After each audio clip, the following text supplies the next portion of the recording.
Good morning! I've just grabbed some breakfast. There are a few spots around the island that I have grown to love while staying here, and baked is definitely one of them. Bali as an island is changing quite a bit, and you can definitely see it in the amount of construction that is happening and all the new businesses that are opening up, and the variety of food options that are available.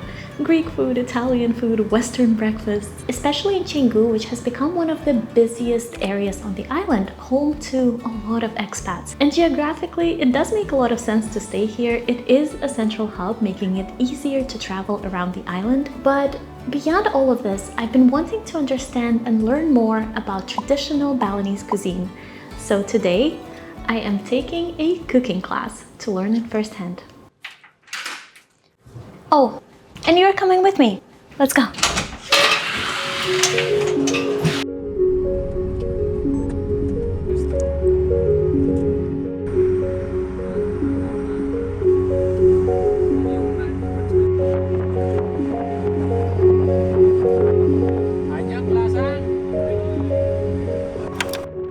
Our destination today is Kubu Cooking Class in Jatiluwih, home to some of the most breathtaking rice terraces in Bali. Recognized as a UNESCO World Heritage Site, Jatiluwih is famous for its ancient subak irrigation system, a farming tradition dating back to the 9th century. And honestly, it might just be one of the most beautiful places I've ever seen.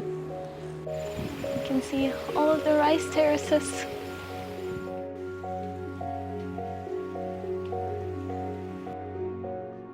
Meet Happy, my guide for the day in the heart of Kubu Cooking Class. As we walked, he shared a bit more about Jatiluwih. So this area is around approximately 300 hectares of the rice fields, and then taken by the UNESCO become World Heritage since 2012. Yeah. Yes. That will be inherited generation to the generation. Yes, to separate between one owner to the other owner, they make temple. You can see a small temple. Yeah. From this temple to the next temple, that means one owner. Yeah. So and then that temple to the next one owner. So every owner they make their temple to separate between one land to the other land. Rice fields here are grouped together at the edges of villages, so farmers can coordinate and share water. It's a system built not just on tradition, but on a deep sense of community. I feel so incredibly lucky that we ended up here right at the planting season, because it is so beautiful, just the way the rice terraces look, and to see the reflection of the sky and the water. Honestly, one of the mesmerizing sights I've seen. Totally speechless right now. But before we start cooking, we have a little trek ahead to Happy's Land. From here, from the main street, to go to my place. Yeah, my place is number 28, just right in the middle. Yeah, so it is like 2 kilometers down. I think I'm the luckiest person on this area because I can do these activities. So I can share the job to my people. Besides farming, they can get some extra income when I have more customers. So this is very important for me, especially for my people surrounded here. And so, off trekking we went. Learning how Happy uses his cooking classes to support the community was inspiring. He's not just sharing Balinese cuisine and preserving culture, but uplifting the people around him. We are very appreciative for our ancestors. So they work hard, came to this area to take all of the forests, make it like a rice field like this. This one stay for long time already. We just need to repair, need not much work, yeah. So just repairing it, because sometimes the land can be sliding. And after trekking a little further and stopping to say hello to a few friends along the way. Hello!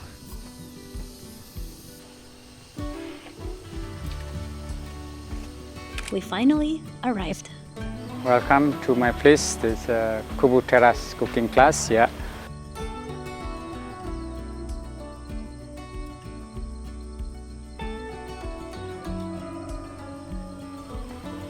The menu waiting for me? Not one, not two, but 9 different traditional dishes. But the true heart of this experience is that everything is farm to table, which meant that the plan is go to the farmland and pick all of the vegetables that we will be cooking later and putting together all of those dishes that we saw in the menu. There is 13 pages of recipes, so I am a little nervous, but more so excited. Happy and his family grow almost everything we needed for the dishes. So walking around and gathering ingredients under Happy's guidance, this one, Yeah. okay, made me feel like a kid again, exploring. Ah, yes, ginger root. Smell it. Ah, yes. Strong. It's definitely a dream of mine to grow my own food one day, which for now is limited to whatever fits on my Toronto balcony in the summer. Smell it. Cinnamon. Yes. This is the tree of the cinnamon. Thank you. Tastes a little bit like a cucumber.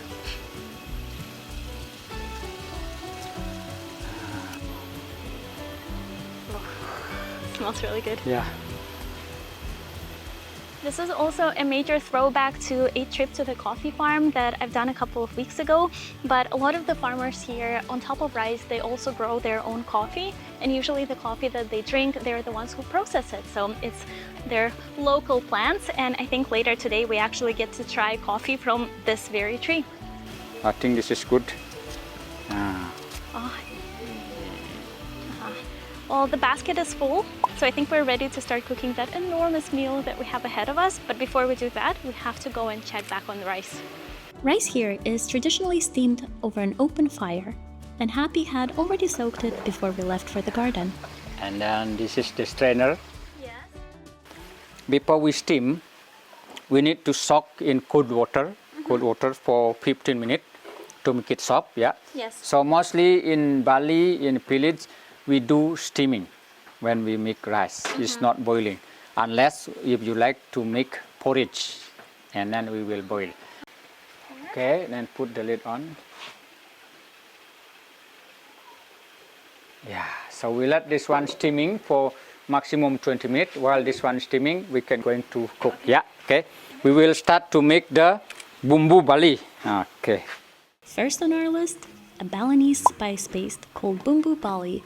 This paste used for every of the dish, like when we make curry, when we make soup, when marinate meat before we grill it, like making satay, we use this one. Now we're going to the direction, yeah.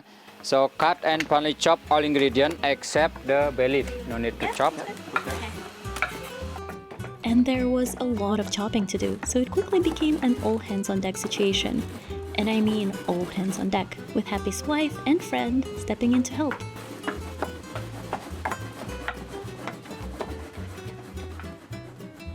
Once everything was chopped and mixed, the next step, frying the paste. It says for 2 minutes until you have a strong aroma. And just like that, Bumbu Bali, the heart of all Balinese cuisine, was done, which meant it was time to start on the appetizers. On the menu today, we have moringa soup and sayur urab, a mixed vegetable salad. But with everything already prepped and chopped, and with Happy guiding the way, the cooking process flew by. And soon, the first 2 dishes were ready. Nice. Mix it very well, yeah. Yes.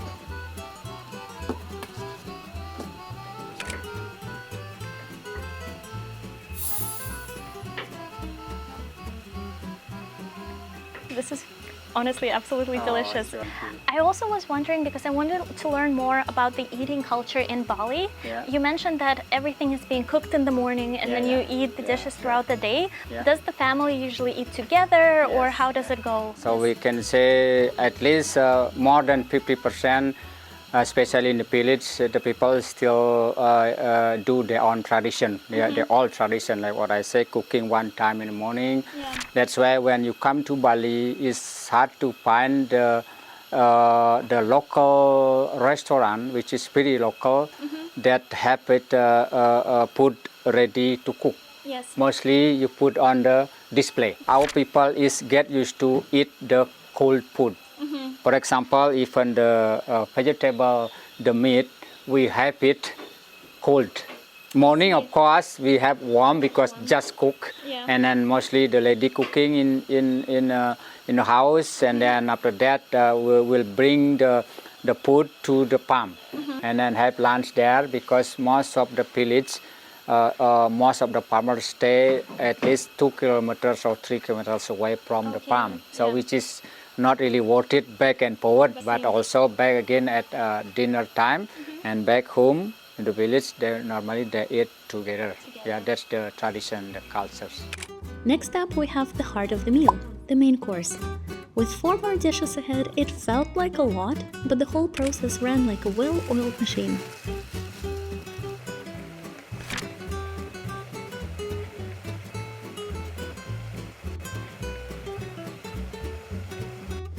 We were cooking everything at the same time, and one of my personal highlights, learning how to fold dumplings out of banana leaves. And then use your finger, push this in the middle to the top, let them touch the meat, yeah. And then go outside, both of them outside. Yes. Yeah, wrap. Hold it first. Same on the other side, use this one to wrap, covered. Like triangle like this, yeah. And preparing satay on a lemongrass stick, which I'd never done before. Lilit means twist. Twist from the top to the bottom. Yeah, like this. Twist, twist, twist. Okay, so taking the big end.